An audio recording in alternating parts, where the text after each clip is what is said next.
What up? What is up, you dorks? Good Sunday to you all. It is Sunday. Sunday. It is July 21st, 2019.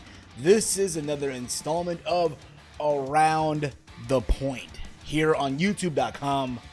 We are live. We are live yet again. Ladies and gentlemen, thank you all for tuning in. If you're listening live or watching on the playback, if you are new to the channel, hit that subscribe button down below. Because why the fuck would you not? And I hope you're all having a wonderful Sunday. It is hot as fuck here in the Northeast. It's literally a giant fucking heat wave. Outside, it feels like 100-something degrees. Just massive humidity. I am literally in my room. I have my AC blasting. You probably can't even hear it, but if you can, it is what it is. I am cool here. It's hot as shit outside. And I hope you're all having a wonderful time. And before I go any further, I want to give a big thank you to the homie himself, Salrex, for the new graphic overlay that you're going to see for Around the Point going forward here on the YouTube channel. And you guys know already the amazing work that Salrex has done, not just for myself, but the logo that you see for Around the Point, with the overlay that you're going to see. But as well for the likes of Big Mike from Big Mike Wrestling Recap Show, JD from NY206, The Solemn Monster, House of Glory, and so many other people that has worked with Salrex in the past. And if you are a YouTuber, if you are a podcaster, you want awesome graphics done or overlays or logos, any type of graphic work by, in my opinion, the greatest or the best, greatest graphic designer in the entire internet wrestling community, then my dorks, you need to hit up the man, the legend himself, Salrex, over on Twitter at SRXGFX. And tell them that I sent you and all that fun stuff. But without further ado, you dork, let's see the new overlay that Salrex has done for me. And again, guys, you're gonna love this. It's fucking amazing. This is beautiful. It's fucking beautiful. The sun is literally kicking my ass right now as we speak. Got my hat in the background, guys. What's up with all you dorks out there? Fixing the webcam here, fixing the microphone. There we go. It's hot as shit. I'm just saying that right now. But we got so much to get into, guys. We got CM Punk talk. We got to talk about AEW. We have Chris Jericho. Also talking about CM Punk. We got to talk about Finn Balor. Alexa Bliss complaining on the internet. And so much other shit going on. We also got an upcoming MMA fight with former WWE champion, superstar Alberto Del Rio, Alberto El Patron, and UFC Hall of Famer Tito Ortiz. Can somebody say quick payday? But all that and more, guys, ladies and gentlemen. This is Around the Point.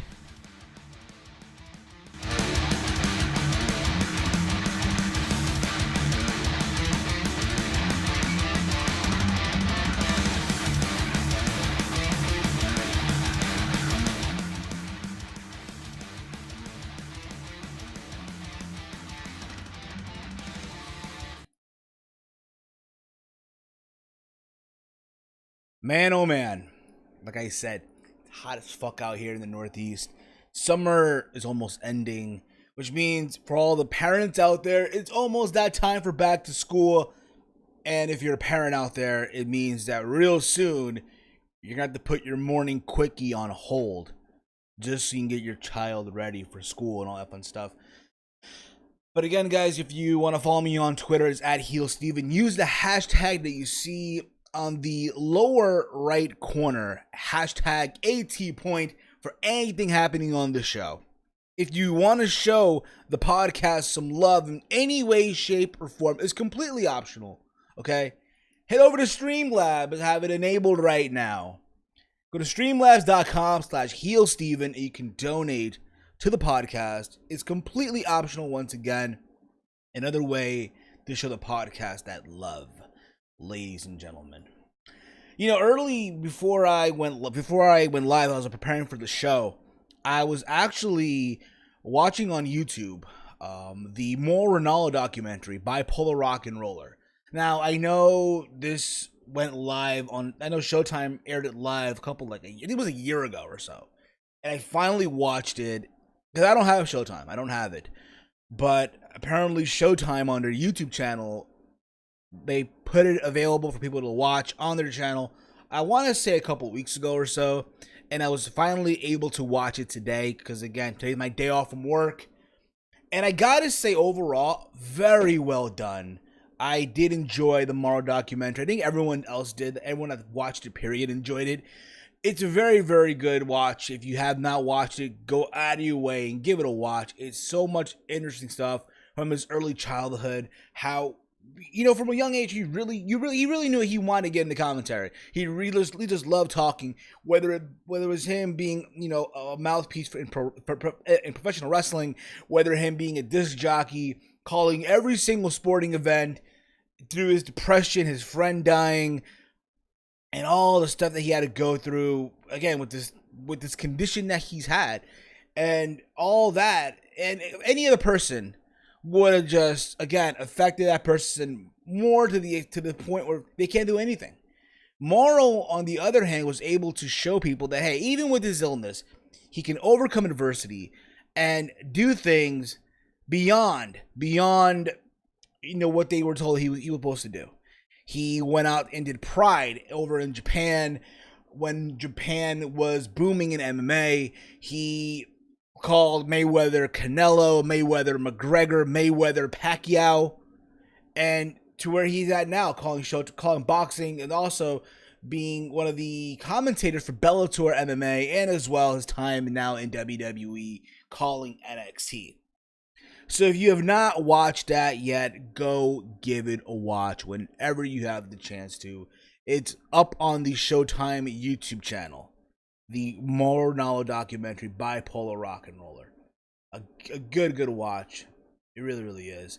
And it just gives, it just basically at the same time, my respect for Mauro now goes from wherever it was at to even a higher platform now.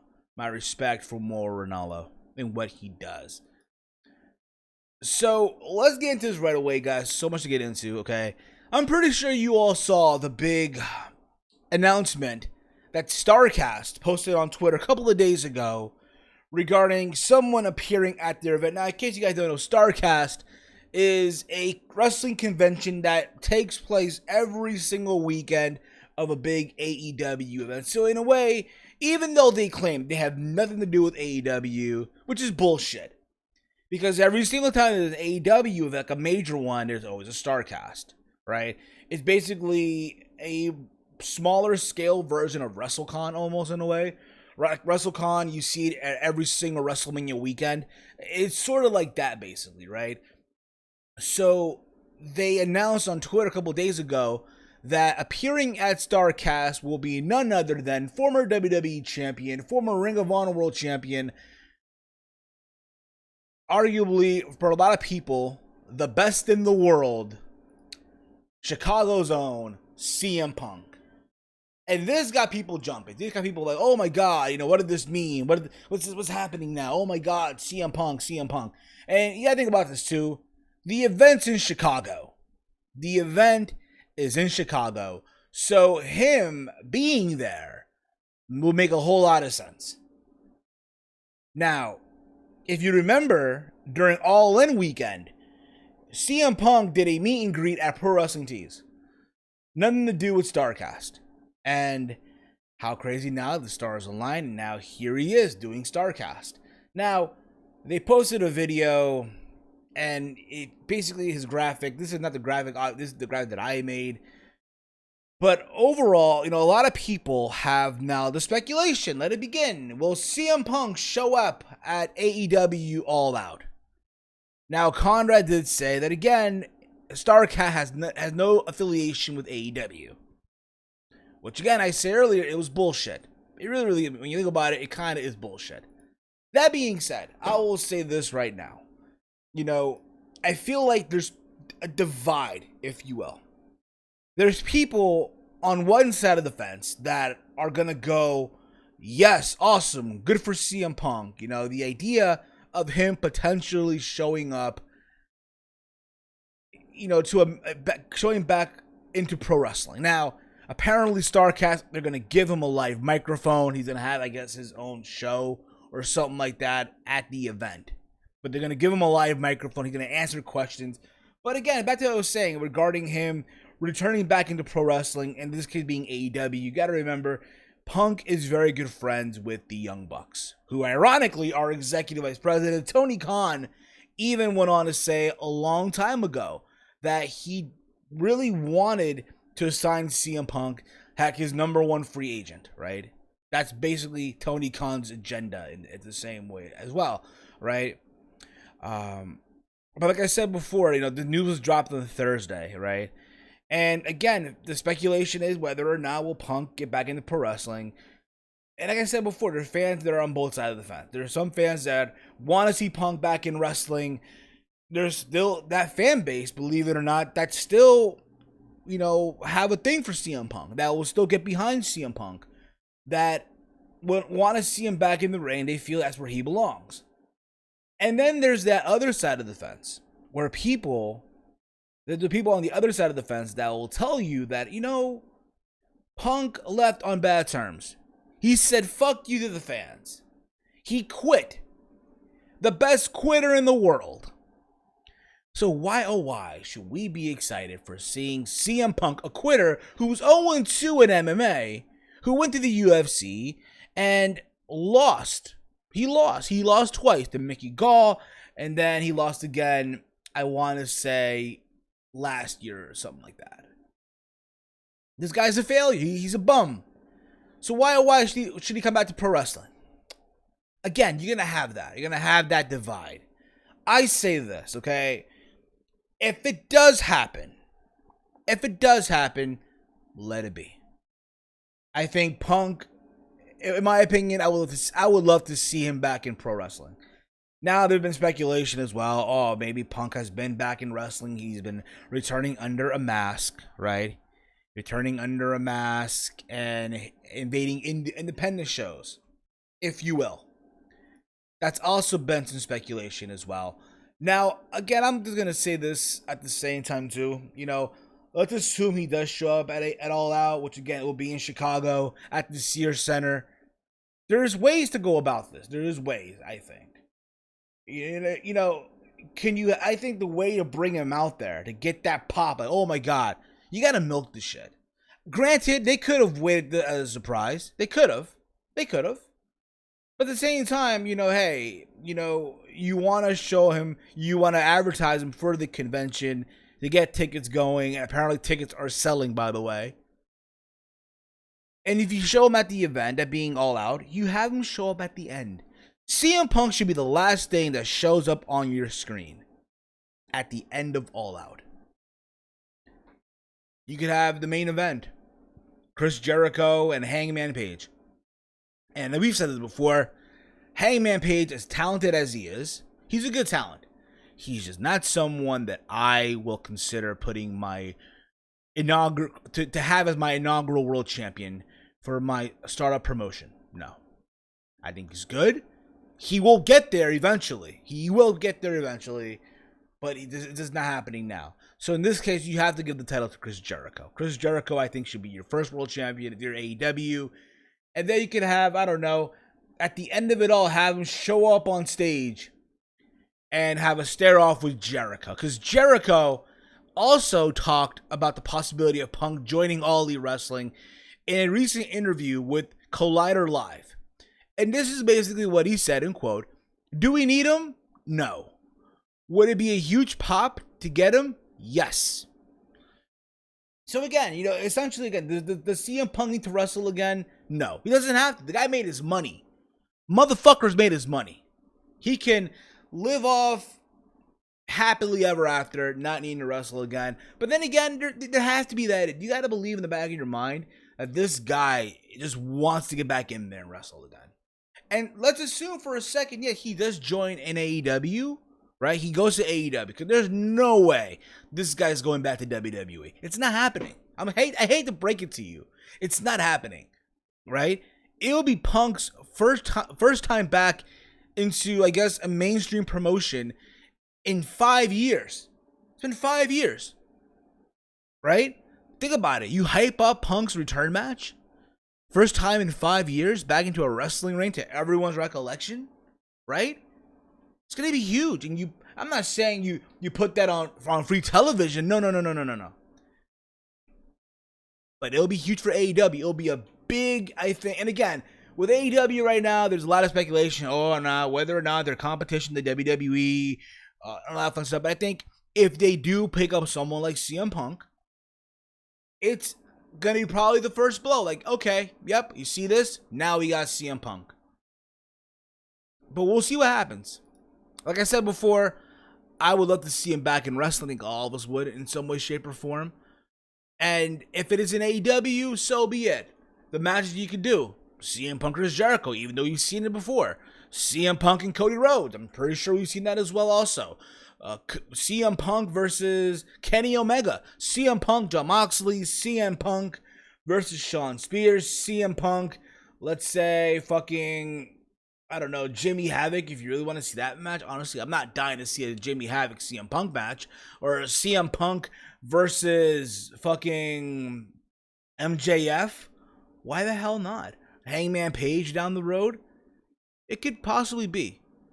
And again, them going into TNT coming up in the fall, what a good way to have momentum by picking up CM Punk. If indeed, again, if it happens. At this point in juncture, I would rather have CM Punk get back into pro wrestling than him continuing this dream of fighting in a mixed martial art. It's just not working. I'm sorry. It's just not fucking working, people. But again, guys, give me your thoughts. Do you, the listener, do you want to see CM Punk back in the pro wrestling ring? Do you want to see him go into All Elite Wrestling? Do you feel that if he does go to All Elite Wrestling, will this be AEW's, take that WWE, follow that Vince, at a time where AEW's on their way into TNT coming up in the fall? I welcome your thoughts on that, guy, whether it be here in the chat or if not, on Twitter at HeelSteven. Use the hashtag ATPoint so I know you're talking about the show, ladies and gentlemen. Moving along here, guys. Again, we got so much to get into. Finn Balor. You guys remember at Extreme Rules, he lost the Intercontinental Championship to Shinsuke Nakamura. Now, people were wondering, how could that even be? The week before that, on SmackDown, Shinsuke beat Finn Balor like that. Like nothing happened. And then on the pay-per-view, you would think, okay, Finn will get his win back. 50-50 booking, if you will, right? Because WWE, they just so love to do their 50-50 booking. They love doing it. They fucking do, right? And no, instead, Shinsuke again beat Finn Balor in the middle of the ring at Extreme Rules to become the Intercontinental Champion. And then on Raw, you see Finn Balor. He's in the ring, and he gets attacked by The Fiend, Bray Wyatt. The Fiend, he shows up finally, and he attacks Finn Balor. Now, when I saw that, just like everyone else, I lost my shit. Great, it's Bray Wyatt. He's back. It's finally here. Got a big reaction. Holy shit. And then it hit me. We're about to see another Finn Balor and Bray Wyatt program. Oh, joy. Oh, fucking joy. Kumbaya, motherfuckers. But there's been word now that apparently he has requested time off from WWE. And it was granted. It's been granted. Now, per Finn Balor is him wanting to recharge. Him wanting to, I guess, maybe he's just been feeling burnt out and he wants to recharge, come back better, stronger than ever. That's possibly it. That's possibly is the reason behind it when you think about it. So, and it was granted. WWE's granted the time off. I think it's kind of crazy to think at a time now where they're locking people into deals that they're going to go out of their way to really here try to lock people into deals. Or you think they try to lock people in, keep them in right now. They're on their way to Fox as well in the fall, just like AEW on the way to TNT. You want to keep your guys locked in, keep them active, and they're letting him, again, just recharge and come back, hopefully in time. They are on television on Fox. Again, the Fox deal kicks in, I think, in October. So apparently he is likely to take time off, likely after SummerSlam. So he'll be back, I think, before the fall. So again, it's fine. I'm okay with it. And maybe, just maybe, hey, you bring him back. Okay, you write him off TV, right? You have to write him off TV, right? Or something like that. But likely, yeah, he'll probably take time off after SummerSlam. And when he comes back, if the club is still a thing with AJ and Gallows and Anderson, the motherfuckers, you put him in the club. You put that motherfucker in the club. Because damn it, why the fuck would you not? And finally, let's get the club, yo. The club of Styles, Gallows, Anderson, and Finn Balor. Right? Two sweet me motherfuckers. And then maybe at Survivor Series, you can do a War Games, right? The Undisputed Era versus the club. I saw a graphic of that as someone did on Photoshop. Like a Photoshop graphic that somebody did. They posted on Facebook. Imagine this as a War Games. I'm like, okay, why the hell not? Right? But again, guys, give me your thoughts on Finn Balor asking for 2 months off, if you will. Let me know your thoughts on that. I really welcome your thoughts on that. I did watch Evolve 131. I finally got to finish watching it as a whole a couple of days ago. I wasn't able to watch the whole thing live as a whole. As you guys know, Evolve 131 took place the same day as AEW's Fight for the Fallen. It was also on the WWE Network. It was Evolve 10th Anniversary Show. WWE lent some of their talent on they lent Evolve some of their own talent to be at this event at the ECW arena. And a lot of people were very upset at WWE. Like, oh my God, how dare you? How dare you put this show? Knowing that AEW doing a charity show, how dare you? Fuck you. Listen, this is business, people. This is fucking business. So, it's like this, right? If fucking Burger King is holding a special, does that mean that McDonald's and Wendy's and freaking Arby's should close down or not open on that day because I guess McDonald's having a sale? No. It doesn't work that way. Does that, hey, if you're drinking Coca-Cola, right? And all the proceeds of people that are buying Coke goes to a charity, right? A good charity. Does that mean that you, the consumer, or whoever the fuck it may be, has to stop drinking Pepsi or Mountain Dew or freaking, I don't know, Crush or anything like that, anything that's non-Coke product? No, it doesn't work that way. Does it mean I can't drink water? No, it doesn't work that way. This business, people, it is what it is. I thought the Evolve show, like I said, I enjoyed it. Keep this in mind, I am not that familiar with Evolve. I did attend an Evolve show back in January. It was Johnny Gargano versus Austin Theory. Then the last time before that, it was SummerSlam weekend 2016. Which ironically, I did a vlog for both those events. It's up in the channel archives. Or it's in the video archives of the channel if you have not given that a watch yet. And overall, like I said, I thought the show was very well done. I thought the matches were good. Some matches were missed for me, but other than that, I feel like Evolve as a whole is the real developmental system for WWE. I know it's NXT, this whole thing is itself, but I think Evolve is essentially the real developmental system for NXT, that matter. Let me take that back. For NXT. I do think that there's some talent there that I just feel like aren't ready for prime time, if you will.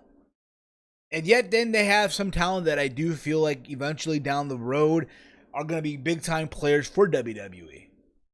Perfect example, quite obviously, Austin Theory. Austin Theory, I feel like a year from now or so, wherever the fuck it may be, he will be WWE bound. There's no doubt about it. The guy has a look to him. He looks like a big time player. He looked like someone that could already be in WWE, for that matter, right? And he and JD Drake had a great match, unifying both the Evolve Championship and the WWN title. I think also someone like a Josh Riggs is someone that I think down the road will be also a big time player in NXT as well. But again, they did lend a lot of WWE talent as well for this event. And also talent that you probably wouldn't even see at NXT yet, that are probably training at the PC, if you will. They're also there and Evolve, getting experience here and there, which I think is also a very good move on their part as well. So it's a benefit for everyone. It's a win-win for everyone in general if you're in the WWE banner. You also had the main event, Adam Cole versus Tosawa for the NXT Championship. Was a very good match as well. We also had Drew Gulak versus Matt Riddle, a catch point reunion, which I really enjoyed as well. It was just crazy to think that Gulak was the Cruiserweight Champion, and the night after that, he had to defend against Tony Nese at Extreme Rules. Ironically, all this took place at Extreme Rules weekend. So like I said during my Extreme Rules review, a bunch of spoiled brats, yo.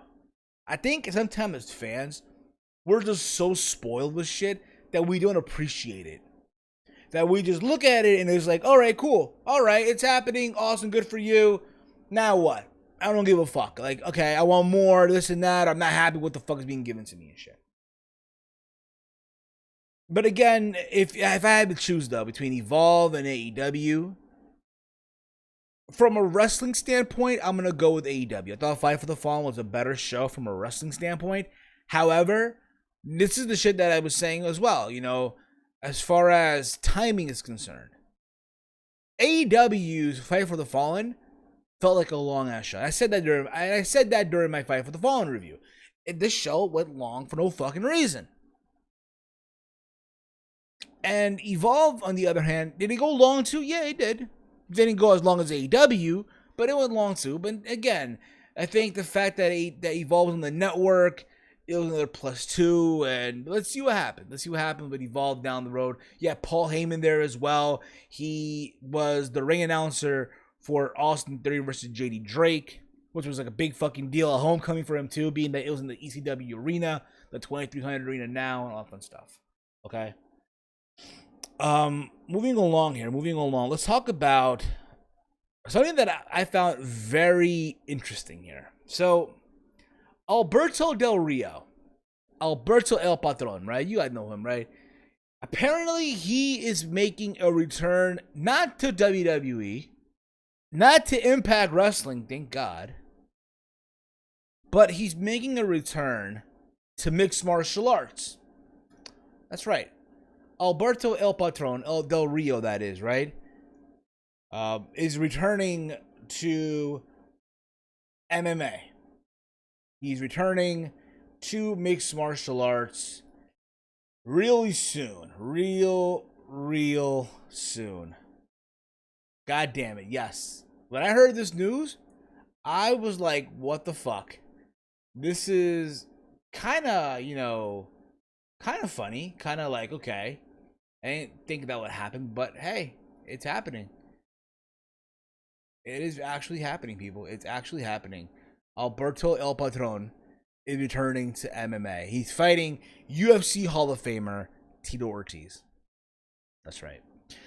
And Combate America. So, during an interview with Generation MMA, Combate America CEO Campbell McLaren announced that UFC Hall of Famer Tito Ortiz would step into La Jaula, which is the cage in Spanish, by the way, opposite Alberto El Patron, better known as former WWE superstar Alberto Del Rio, right?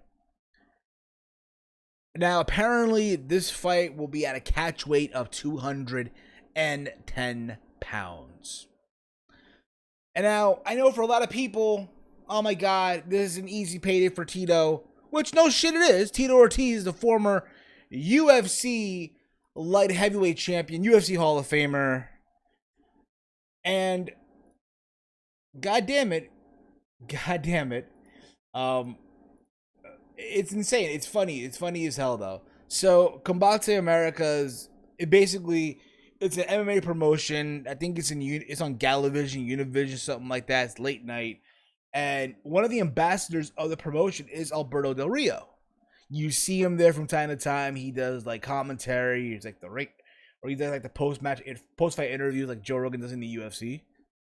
And he's fighting Tito Ortiz. Now keep this in mind, Del Rio and his own self, right? You may think, oh, he's a scrub. Well, technically he kind of is on paper. But he does have an MMA record. He is 9-5. 9 wins, 5 losses. That's right. Del Rio is 9-5. So he has more wins than CM Punk. Let's keep that in mind, okay? He had previously announced his intention of returning to the world of MMA last October. Keep that in mind. That's what he's been saying. The former luchador who rose to prominence as the Masked Dos Caras Jr. has not made the walk into the cage since suffering a second round TKO loss to Yamamoto Hayashi at Cage of Combat 4 in February 2010. This setback snapped his 6-fight win streak. Now, let's just get this out of the way, okay?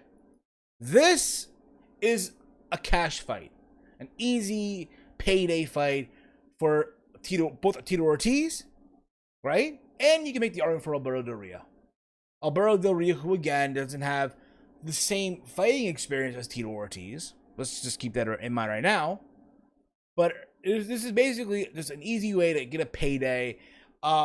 Tito Ortiz was interviewed, I want to say, last week during the Ariel Helwani show on the ESPN channel, where they talked about the fight. There's no date official yet for this fight.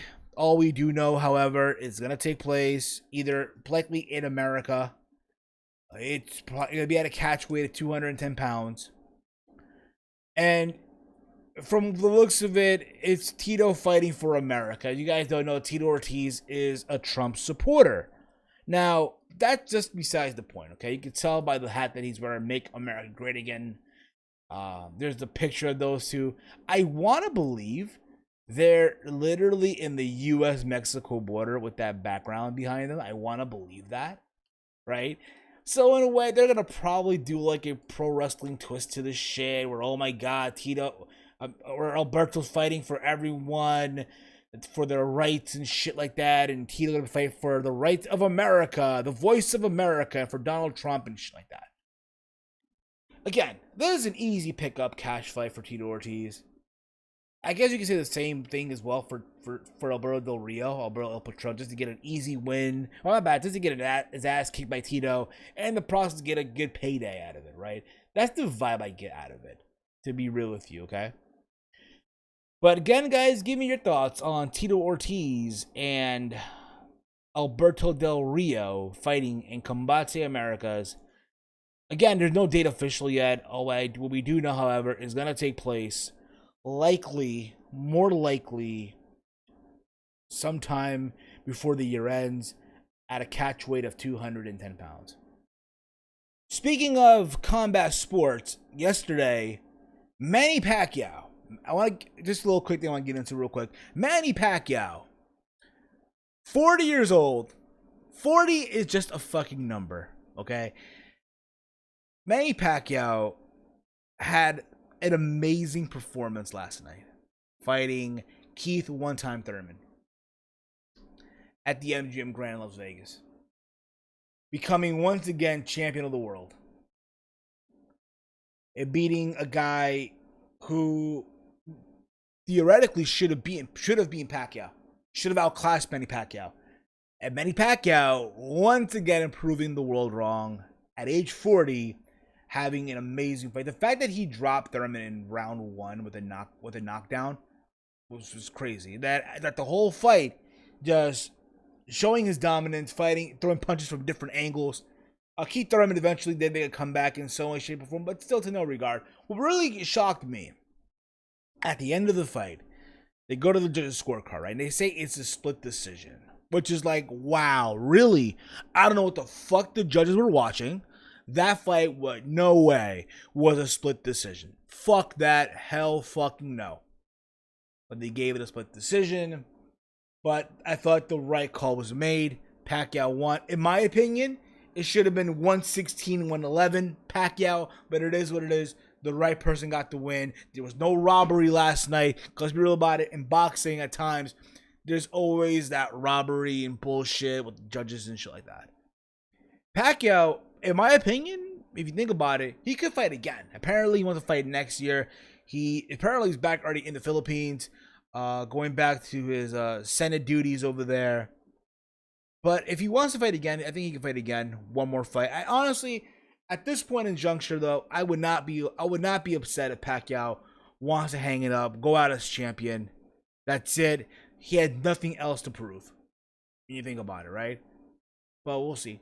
Likely he'll fight the winner of Sean Porter versus Errol Spence coming up. So we'll see what happens with that. Alexa Bliss, motherfuckers. Alexa Bliss is upset. She's mad. So, in case you guys didn't watch Raw this past Monday on Raw, Alexa Bliss, Little Miss Bliss, right, was in a fatal 4-way. It was Natalya versus Carmella versus Alexa Bliss versus Naomi in a fatal 4-way to determine Becky Lynch's opponent for the Raw Women's Championship at SummerSlam. And let's be real about it, this match was the bleeding shits. This match was the fucking bleeding shits. And people that were in attendance at the arena this past Monday in Raw, I want to say it was in Long Island. I gotta believe it was in Long Island. They let them hear it. They literally let them know how they felt about the match. The match sucked. They were chanting, "This is awful. This is awful. Boring." They were chanting all this shit. And then when the match was over, yeah, granted, Natalya won. So basically, Natty versus Becky's happening at SummerSlam for the Raw Women's Championship. Because again, Natty from Canada. Let's get the homegirl, I guess, that big fight feel. Honestly, I'm not interested I am not interested in a Natty versus Becky match. It gives me I have no interest, no desire to watch that match, to be honest. To which then Alexa Bliss went on Twitter and tweeted out this. And quote, "Just disrespectful." That being the crowd. And of course, people responded and they gave their thoughts and this and whatnot. To which, I guess, Alexa, I want to say on the 16th, right? The day after, so went on Twitter and I guess she quote tweeted someone's tweet, or response, if you will. And this is what she said. Apparently the guy that she quote tweeted basically said this, booing is fine, telling the character they suck is fine, but outright shitting on the workers as they're out there busting their asses. Unnecessary. This chant was personal and directed at the effort of the talent as they weren't giving it all they had. That chant was personal and directed at the effort of the talent as if they weren't giving it all they had. I really, and again, if you go on Alexa's Twitter responses, like underneath her tweet, all the responses, it's a very, very toxic environment. I'm going to say that right now. So she quote tweeted and said this, end quote, "We encourage reactions, cheering and booing in chants. We don't encourage people to be rude." Now, here's the thing about it, okay? She can be upset all the fuck she wants. But at the end of the day, it doesn't change the fact that the match was the bleeding fucking shit. Does not change that at all. I'm sorry. It doesn't change it at all. The match sucked. Everyone knows it.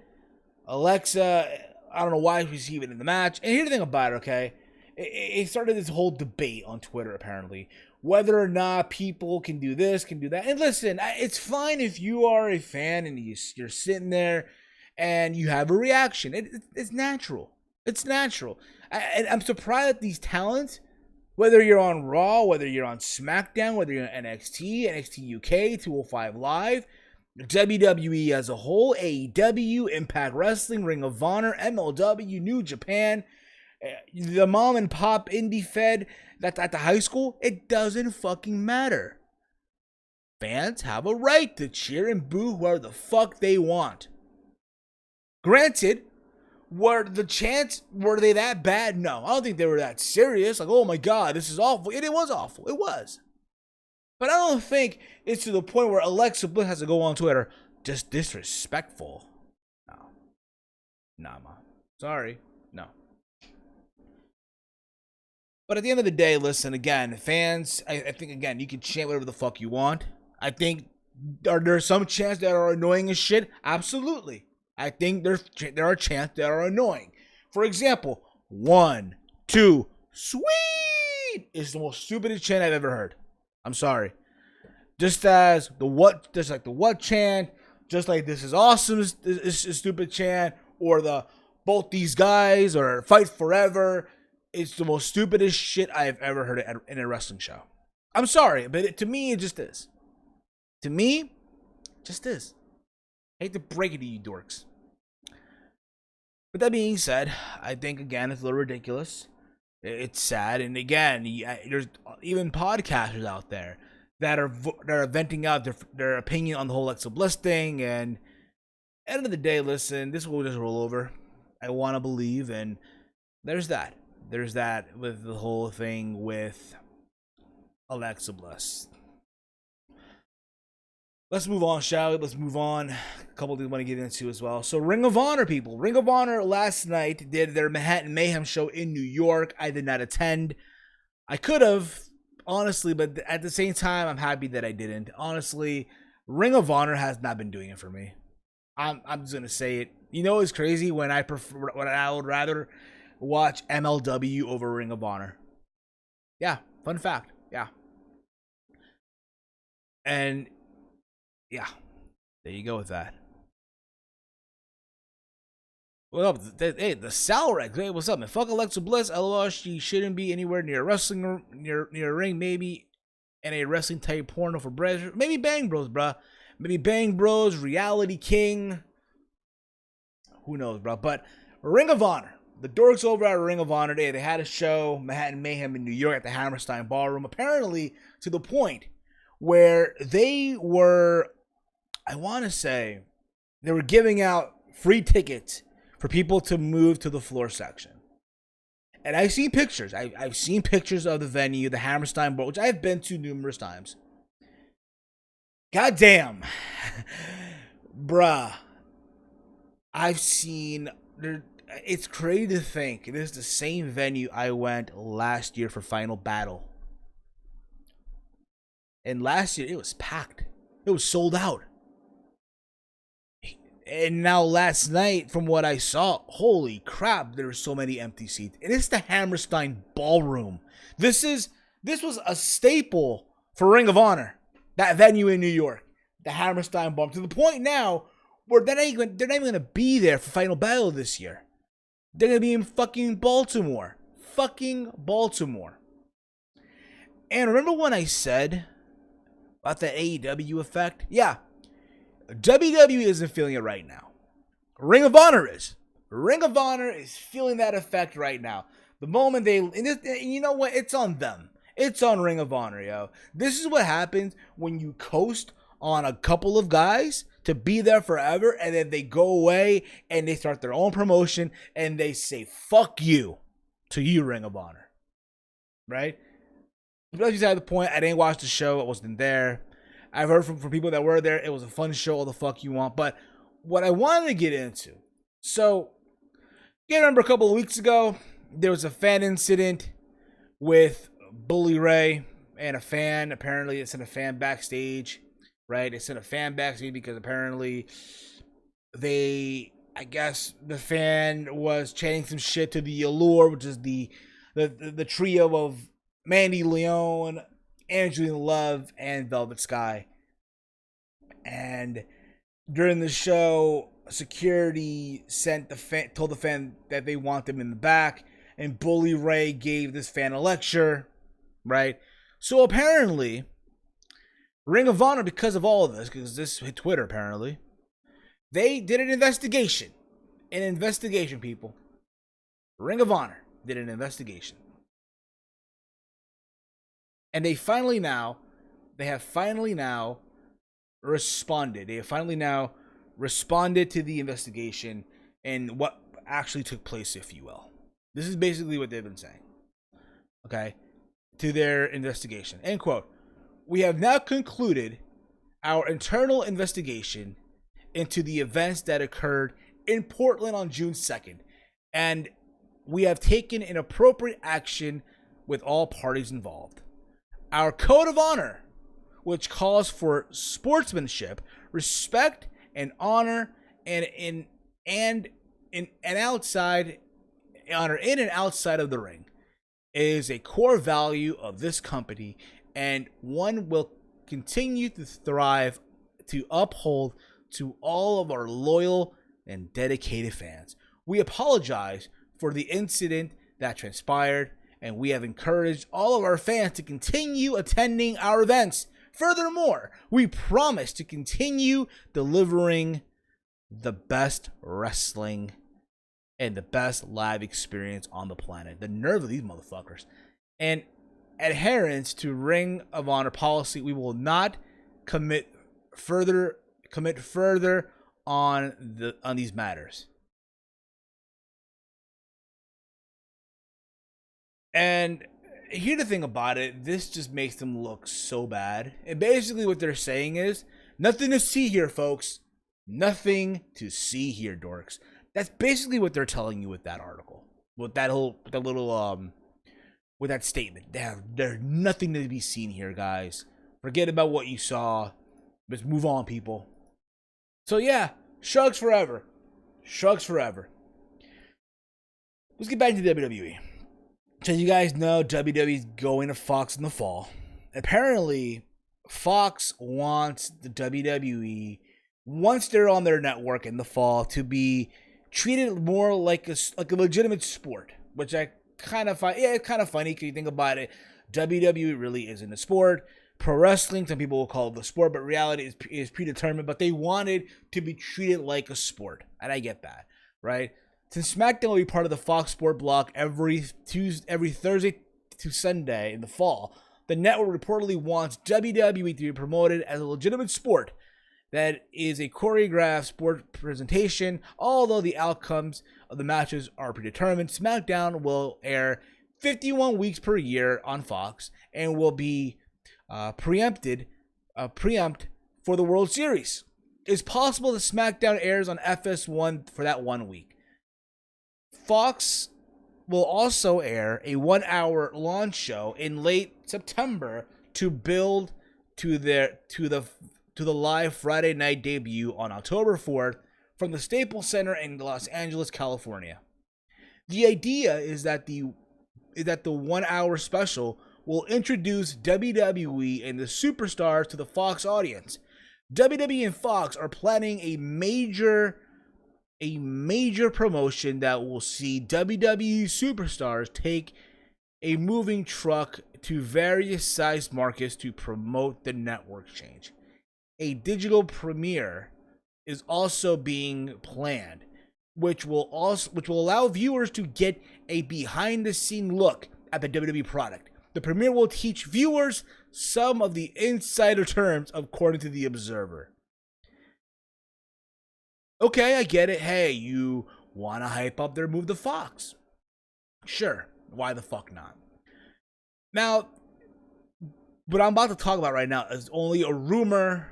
Keep that in mind. Fox is also in talks to bring the WWE NXT brand to TV. There's been speculation on NXT airing on FS1 head-to-head with AEW's weekly TNT show, but that's not been confirmed. Previously reported, FS1 will also air a weekly WWE studio show on Tuesday with Renee Young as its host. It's believed that the 20th anniversary special will air at the premiere episode on Fox on October 4th and will begin promoting the special in mid-September. It was noted at the summit that there'll be a lot of surprises on that show. Now, I've been hearing rumors that, again, there have been talks of them bringing NXT to FS1, and there's people that are for it, there's people that are not for it, there's people that are like, okay, great, awesome. Then there's people that say, oh, that should just be meant for the network. Now, to me, this is my take on it. I think, fine, you want to put it on FS1, go ahead. I just don't think it will work. And again, I think for the hardcore fan base, it's great, awesome. NXT is the shit. But I guarantee you, for a lot of the casuals, this is the reality. They're not going to give a shit about NXT. They're not. You can say whatever the fuck you want, but they're not going to give a fuck about NXT. And I did say, yes, if WWE were to respond to AEW, it's not going to be with the main roster. It's going to be with NXT. That's how they're going to respond to AEW. So we're going to be probably seeing a Wednesday night war. A Wednesday night war, if you will. Now, do I see it happening? No. I don't see it happening. If it were to happen, though, you'd have to do it live. You can't tell me they're going to do a pre-taped show of NXT for 1 hour on FS1. This is not going to happen. It's not. Granted, NXT is only a 1 hour show. I doubt they'll do a 2 hour, but we shall see what happens with that. I doubt it, but again, anything can happen in the world of wrestling when it comes to NXT and just move to FS1, all that shit. But again, guys, give me your thoughts on that, and do you want to see it happen? I fully welcome your feedback on that. We're about to wrap this up in just a little bit, but I want to talk about this other article, something that happened as well during the week. So AEW aired their first episode of AEW's Road to All Out, which they do for every single of their shows. They did the Road to All In, Road to Double or Nothing, Road to Fyter Fest, Road to Fight for the Fallen, and now Road to All Out. And they talked, and it featured the anticipated interview between JR, Jim Ross, right, and Shawn Spears. The same Shawn Spears that whacked Cody with the steel chair at Fyter Fest, right, after his match with Darby Allin. And it's a sit-down interview. I keep this in mind. The video is I want to say 17 minutes long. The interview doesn't begin to the 10th minute mark or 12th minute mark. So they literally wasted a good portion of the video playing highlights from Fight for the Fallen and shit like that. Why? I don't know, but hey, they did what they did. So basically, when asked why he did it, Spears claimed it was due to the good hand comment that Cody made about him in a previous AEW Road to video. This is a quote from the interview, by the way, and quote, "There are certain things that people in regular life you're just not supposed to do. You don't say publicly, you don't call a woman the C word, you don't tell children that Santa Claus isn't real. God damn, you don't. You don't tell kids Santa isn't real. Believe me, you just don't. Right? In the wrestling industry, there are certain terms, certain things you also don't say, especially with your core group. Cody's crossed a line," Shawn explained. He's changed. He put on a suit, giving himself a fancy executive vice president title, and he's saying the same damn thing that they, that being WWE, have said for nearly 8.5 years. He's changed. You don't call someone a good hand, JR.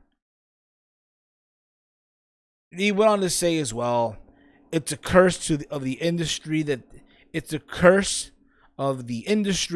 to be called a good hand. You know this. He told that to JR. 40 years in the wrestling business, you know this. You understand what I'm talking about, he added. He should know better. JR, clearly, he forgot. And that's why he wrapped the chair around his face at Fyter Fest. So, he's basically, there's a reason why. Again, Shawn Spears is upset that Cody called him a good hand. Which essentially he is. Let's be real about it. He's a good hand. Sorry to say it, but it's true. But that's the storyline, because Cody called Shawn Spears a good hand. It's a good hand. So at the end of the interview, Shawn Spears in the video was saying that he has an ace up his sleeve, and then WWE Hall of Famer Tully Blanchard of the Four Horsemen walked into the frame, aligned himself with Shawn Spears, and that was the end of the video. So at All Out, it's going to be Shawn Spears and Cody Rhodes going one-on-one.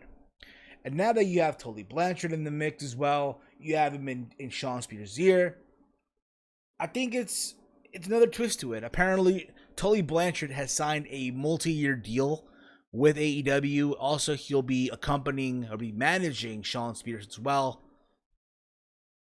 And I think overall, there's so many twists to this. Again, Shawn Spears, the whole Tully Blanchard thing has connection to Cody with the Horsemen over the years beating the fuck out of Dusty.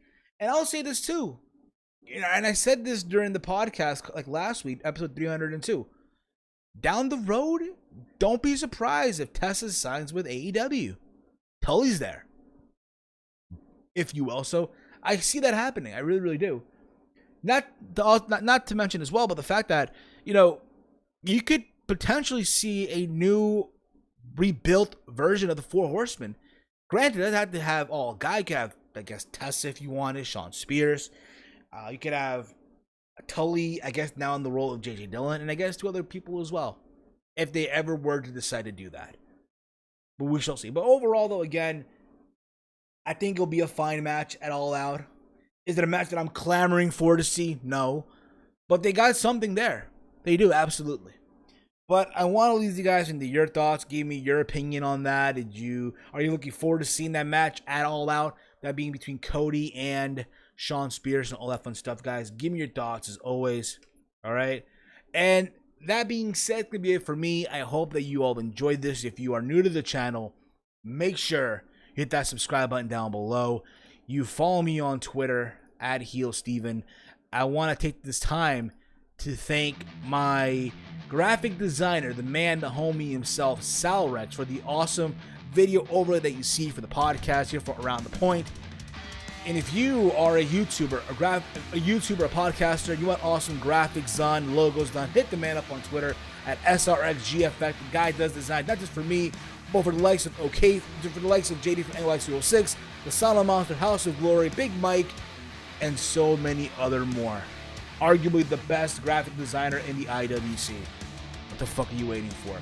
You can follow me on Twitter at HeelSteven. There is a show later today called Smacksville. I think it's a network special. I might watch it. I'm going to review it. I don't know yet. But there's that. All right.